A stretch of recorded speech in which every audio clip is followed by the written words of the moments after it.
Okay, the next one we're going to talk about is a Dutch door frame, and let's talk about it. The prior definition I did on Dutch door, you probably want to jump into that because it gives a fairly exhaustive, multiple oblique angles as to what a Dutch door is. And a Dutch door frame is, you know, I'm not going to repeat myself word for word on that. So a Dutch door frame. I don't know the origin of why a Dutch door is called Dutch. Maybe in the Netherlands, those doors cut in half are very common. Dutch doors are different than wicket doors. Wicket, W-I-C-K-E-T. You see wicket doors in post offices. If you ever walk into a post office, you may see a door, a full-size door. And then where you would normally have a window, like an 18 by 24 window, in that place is another door. That's a wicket door. I think wicket doors are more appropriate than Dutch doors when you really, really need to prevent any potential for traffic to move through the opening. A wicket door, you can open up, you can close the wicket, secure it, and then open up the entire door. A Dutch door, well, I can probably climb over that pretty easily, but a wicket door, it's going to be pretty hard for me to climb through that small window size opening when it's, you know, 48 or 60 inch, you know, above the floor.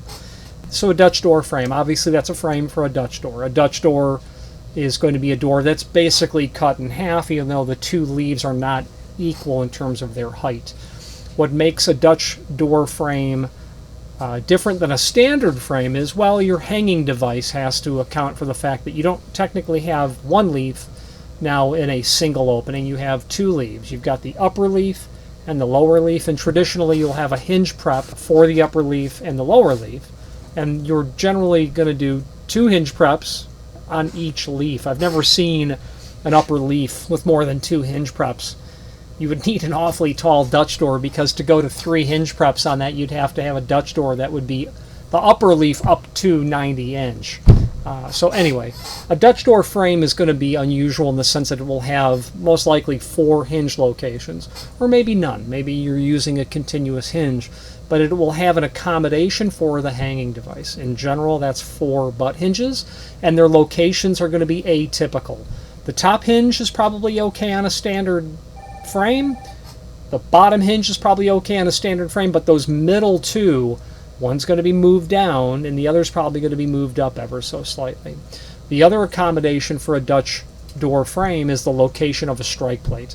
The lower Dutch leaf height is about 40 inch, which means if you've got an ASA strike that's 4 7/8 and you're at 40 inch, well, if you just go to, say, let's say it's 5 inch for easy math, you'd have to come down to 37.5 inch just to get the strike flush. Well, that's no good. You'll have to bring it down a little bit more, so you're probably going to be about every bit of 4 inches below the 40 inch height. So you're going to be about 36 inch off the floor to the center line, so that strike location is going to be unusual. And it's easy when you're unloading your truck of hollow metal. You can always spot the Dutch door frame that you're waiting on, because the strike will be in a really strange location, so you'll be able to spot that.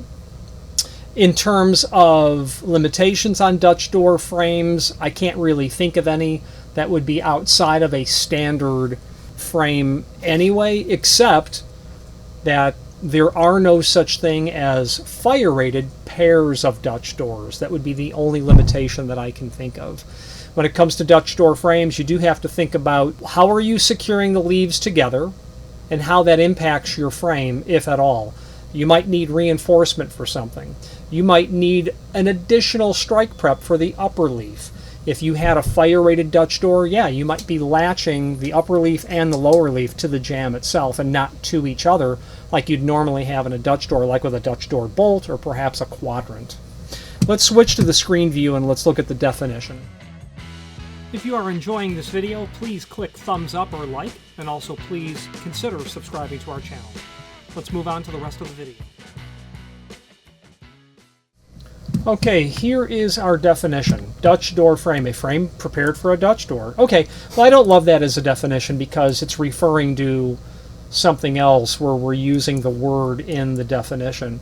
But anyway, it's fine. A frame prepped for a Dutch door. We've defined Dutch door in our very previous SDI definition, and you'll be able to find that. If you're seeing the Dutch door frame, that means the Dutch door video is already published.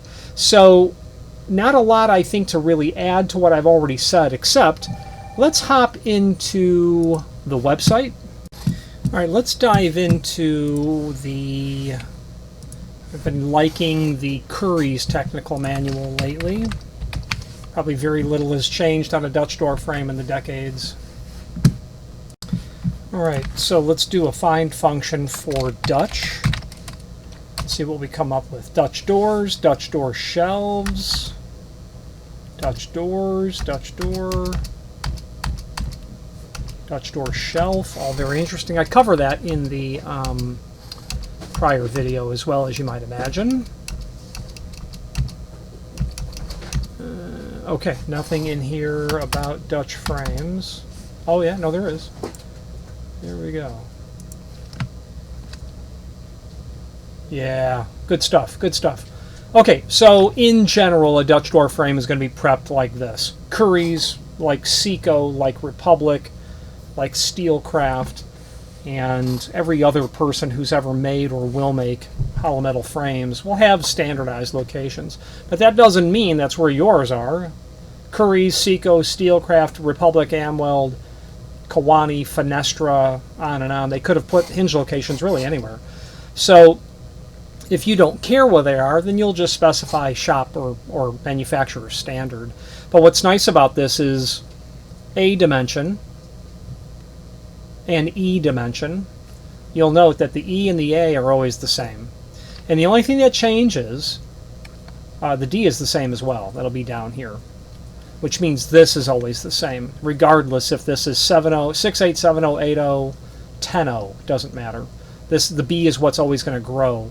Well, will C grow? No, C shouldn't grow.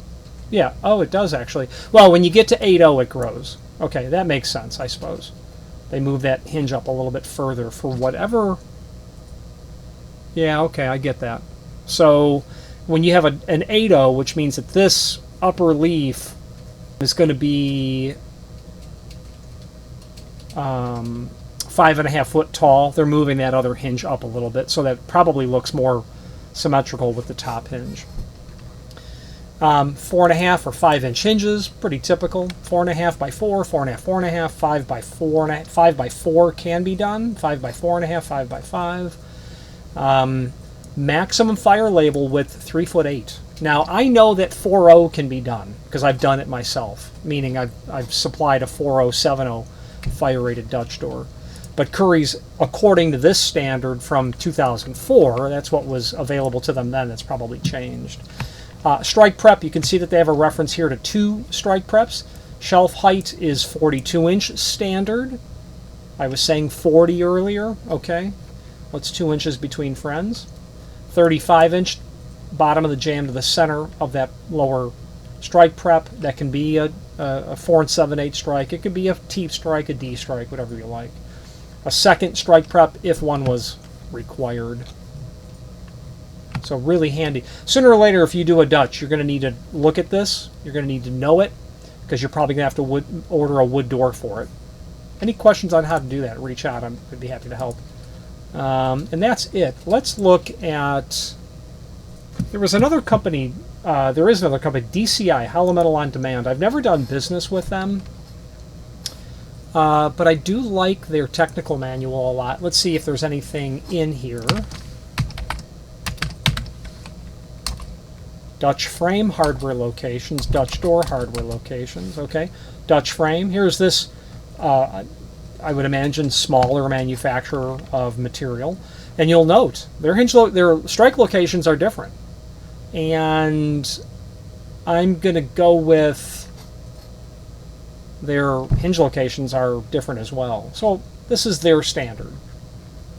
This is their standard. Let's see what else they have for Dutch. Dutch door locations, Dutch door hardware locations. Nice. Dutch door. There you go. That's a one-sided shelf, or a half shelf, I suppose.